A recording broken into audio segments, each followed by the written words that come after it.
आपको ये जरूर जानना चाहिए ये स्पाइसेस न सिर्फ हमारे खाने को टेस्टी बनाते हैं बल्कि इंसेक्ट्स एंड पेस्ट को भी हमारे किचन से दूर रखते हैं। और अधिकतर फूड कंपनीज के लोगों में रेड एंड येलो कलर का यूज इसलिए होता है क्योंकि साइंटिफिकली ये कलर्स हमारे भूख को बढ़ाते हैं। और आपके बगल वाला दुकानदार आपको एक 10 रुपए का लेस बेचकर सिर्फ 1 ही रुपए कमाता है। और क्या कभी आपने ये सोचा है कि सारी कंट्रीज में अलग अलग फूड आइटम्स के इतने अलग अलग प्राइसेस का क्या राज है? लेस को इंडिया में लेस और इंग्लैंड में वॉल्कर्स क्यों कहा जाता है? ओके, तो अभी हमें ऐसी बहुत सारी इंटरेस्टिंग फूड फैक्ट्स के बारे में जानना है, तो चलो जल्दी से वीडियो को स्टार्ट करते हैं। नंबर 1, एक बार एक इंडियन ऑस्ट्रेलिया गया तो उसे किसी भी दुकान पर लेस जैसी कोई भी चीज नहीं दिख रही थी। बट जब एक ऑस्ट्रेलियन फ्रेंड उसके घर पर आया था तो उसने लेस को खाकर बोला था कि भाई ये तो मेरा भी फेवरेट है, हमारे यहाँ भी इसे काफी खाया जाता है। ढूंढते ढूंढते उसने जब नेट पर सर्च किया तो उसे पता चला कि इंडिया में जहाँ इन लेस को चिप्स कहा जाता है वहीं ऑस्ट्रेलिया में इस सेम ब्रांड के सेम चिप्स को स्मिक्स कहा जाता है। और सिर्फ यही नहीं बल्कि इजिप्ट में तो ये चिप्सी, यूके में वॉलकट्स के नाम से जाना जाता है। पर जरा सोचने वाली ये बात है कि इतनी मेहनत करके और टीवी पर इतने सारे एड्स डालकर ये कंपनी वाले अपना इतना बड़ा ब्रांड नेम बनाते हैं तो उसे सारी ही कंट्रीज में सेम क्यों यूज नहीं करते हैं?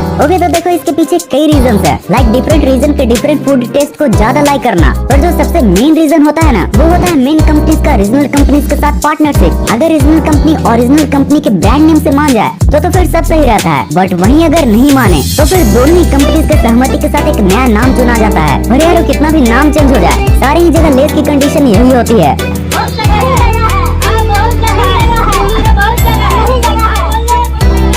नंबर 2, अच्छा अगर मैं आपसे पूछूं कि जरा गेस करने की कोशिश करो कि दुनिया में सबसे ज्यादा चुराए जाने वाला फूड आइटम कौन सा होगा, तो आपका जवाब में भी हो सकता है चॉकलेट, कुरकुरे, लेस और बड़ों के नजरिए से whisky, wine etcetera etcetera. But in fact दुनिया का सबसे ज्यादा चोरी होने वाला फूड आइटम ये चीज होता है। सैडली आज दुनिया की टोटल चीज का 4% से ज्यादा चोरी हो चुका है। भाई चीज होता है इतना छोटा है कि कोई भी अपनी जेब में डालकर दुकान से गायब हो जाए। और अगर इंसानों ने इसे गायब करने में कोई कसर छोड़ दी तो फिर हमारे प्यारे चूहे तो हैं ही। अच्छा देखो, मैंने अभी एक चूहा पकड़ा है, रुको पूछता हूँ कि इसने अब तक कितना चीज खाया है। हाँ तो चूहे महाराज बताओ कि अब तक तुमने कितना किलो चीज खाया है?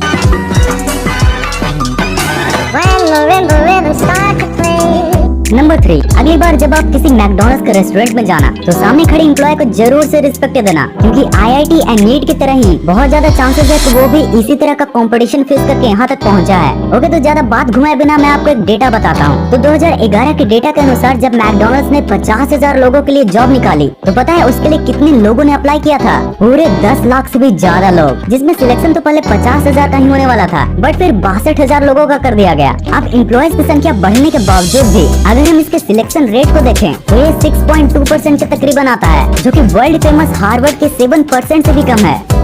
चलो अब आपको लगे हाथ मैकडॉनल्ड्स का एक और अमेजिंग फैक्ट बताता हूँ। क्या आपको पता है कि अगर बर्गर किंग्स के 30% भी सेल्स डाउन हो जाए तो उनको बहुत बड़ा सदमा लगेगा। वहीं अगर मैकडॉनल्ड्स के 50% भी सेल्स डाउन हो जाए फिर भी उसका कुछ ऐसा रिएक्शन होगा।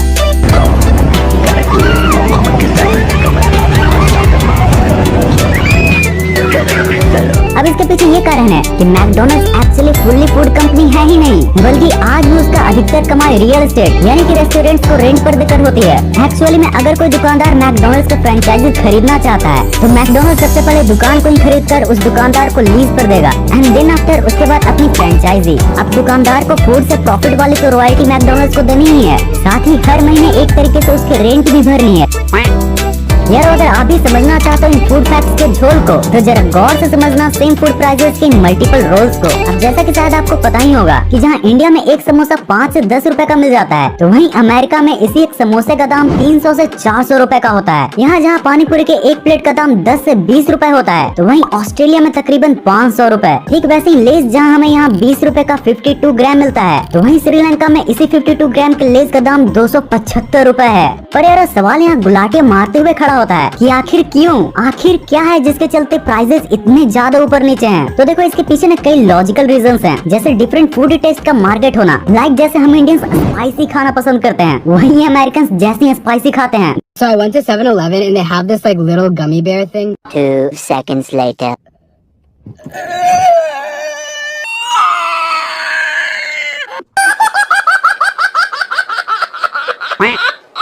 अब दूसरा रीजन है मटेरियल्स की कमी। लाइक जैसे हमारे यहाँ स्पाइसेस बहुत जल्दी मिल जाता है वहीं अमेरिका जैसे फॉरेन कंट्रीज इनको भारत से मंगाते हैं। और तीसरा और सबसे मेन रीजन है इन्फ्लेशन रेट, मतलब महंगाई की गति। तो जैसा कि आप लोग जानते ही होंगे कि अभी श्रीलंका में महंगाई की क्या हालत है और इसी वजह से लेस वहाँ पर इतना महंगा है।